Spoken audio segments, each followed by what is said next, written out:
What's up, guys, and welcome back to the channel. Guys, I messed up on this truck. I officially put my first scratch on this brand new truck, okay? And it really upset me because, you know, I work hard to pay for nice things, and I really like the way the truck looks, and I don't want it to be scratched. So, I immediately jumped on Amazon and ordered something to get rid of this, or try to get rid of this scratch, and today you and me both are going to see if this actually works. Alright, let me turn this camera around so I can see. This is my scratch right here. Sorry, the bumper is so dirty. This is my scratch. Hopefully it shows up good on the camera. This scuff mark. So, how did I get it, you ask? Let me flip this screen back up. We were driving, coming back from town, and I saw this 3 or 4 tier, like one of those storage racks. So I immediately turned around and pulled over, jumped out. It was raining. The thing was wet. I picked it up. It slipped, slammed down, just caught the tail end of the bumper here, as you can see, and scratched it. So I got a free 3-tier storage thing, but put a nice scratch on my bumper. And I was devastated. So I jumped online. This has excellent reviews. This is called Turtle Wax Scratch Repair and Renew. And I watched a few videos on it of people actually doing it on their, on their cars, and it seemed to really work. Now my scratch isn't horrendous. Like, it could have been way worse. So we're gonna see how this works firsthand. I'm gonna try to clean the area pretty good, and then we're gonna try to buff it out with this stuff. All right, so I clean the area as best I can. You know, we're off grid here, so we don't have a ton of water to play with. And start washing trucks, but I wiped it down, removed all the debris. I put a little bit on a rag right here. We're going to try to buff it in and see if it goes away. Alright, so we're buffing it and we're buffing it. Hopefully it comes off. I think it's coming off. I don't even see it too much anymore. Holy crap. Where is this? I can't even see where it... Oh, I think that's where it was. It's right... Oh, man, I don't know if you guys are going to be able to see it. It's just about gone, guys.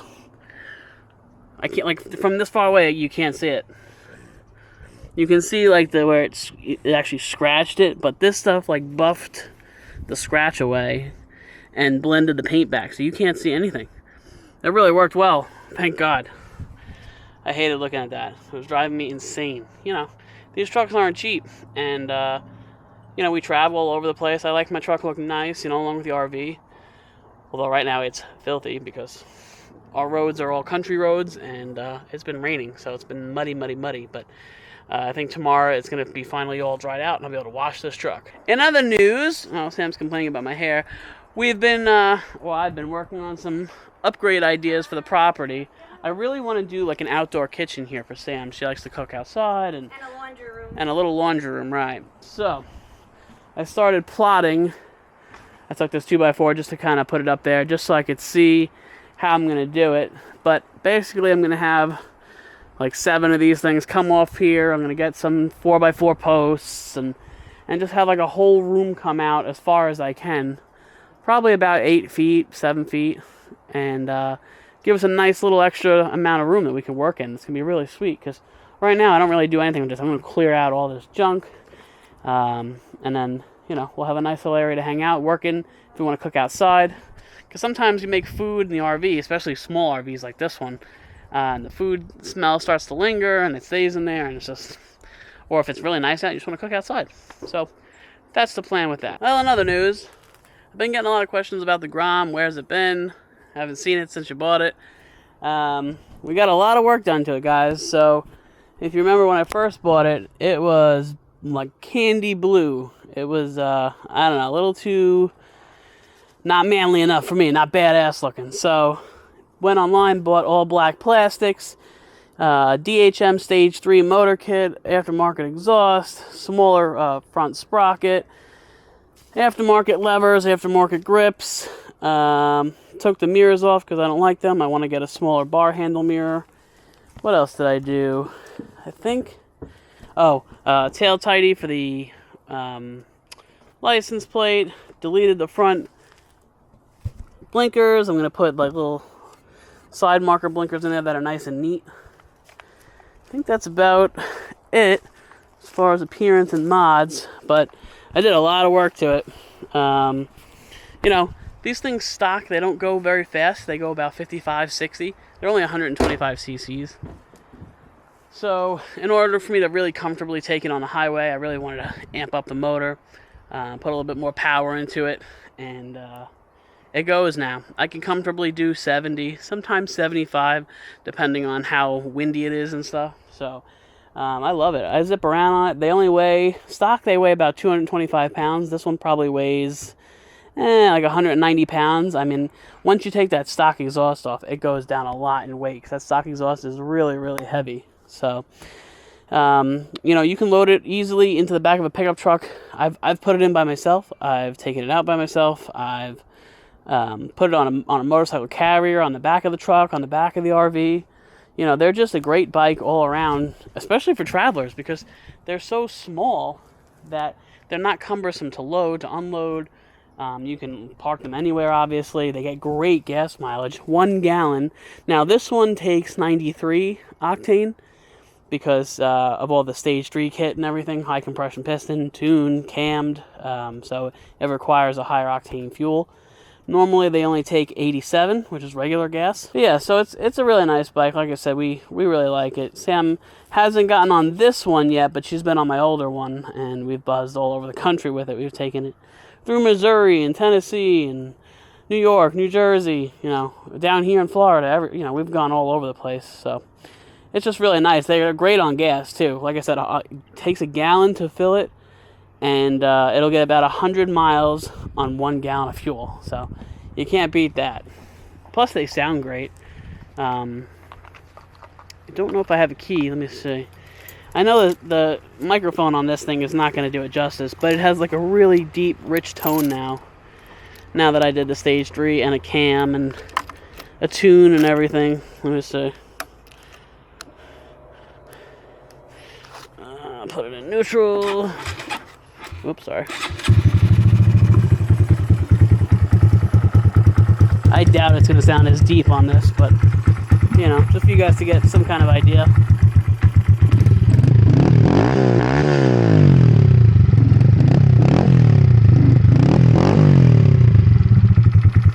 The nice thing, too, is, you know, when you're quiet, people around you can't hear you. They can barely see you as you're on the road, but at least if they can hear something, maybe they'll be a little bit more, like, you know, conscious and be careful of what they're doing. And, oh, there might be a motorcycle, let me look before I turn or before I go through that light or whatever. So that's something. But yeah, I think the only thing I'm really going to do next is put a new set of tires. This still has the stock tires on it, which they're not great. They're V-rubber tires.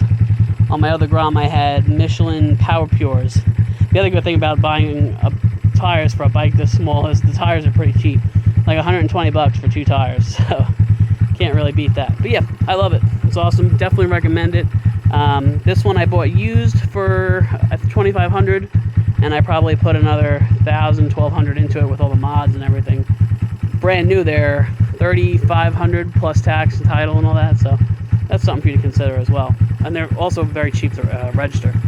Here in Florida, they don't require insurance on motorcycles, but you can get insurance, obviously. That's your call. But yeah, that's all about the Grom. Guys, I want to jump in here real quick and thank today's video sponsor, Gouda. They sent us out this really nice portable solar battery bank. These things are so handy, especially that we live off the grid.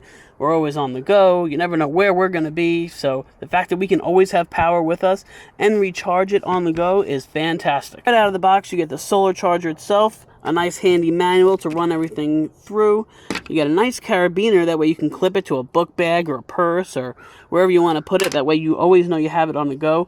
The best way for me to hang it is if you have like a backpack, if you hang this on the back of the backpack hanging off, that way the sun is always hitting the solar panel. You'll always have a battery bank ready to charge whatever devices you need. And then it also comes with a USB-C to USB-C. Just in case you want to charge it up fully before a trip or something like that, you can charge it up that way. So a nice thing about this, right on the front, it tells you all the specs. So it has a 42,800 milliamp hour battery, which is a big battery for a portable solar charger. It has a lightning cable. It has USB-C, USB-A, USB-C micro. It has a whole bunch of stuff. I mean, it charges at 2.5 watts. It has solar charging input. You can charge it through the wall outlet.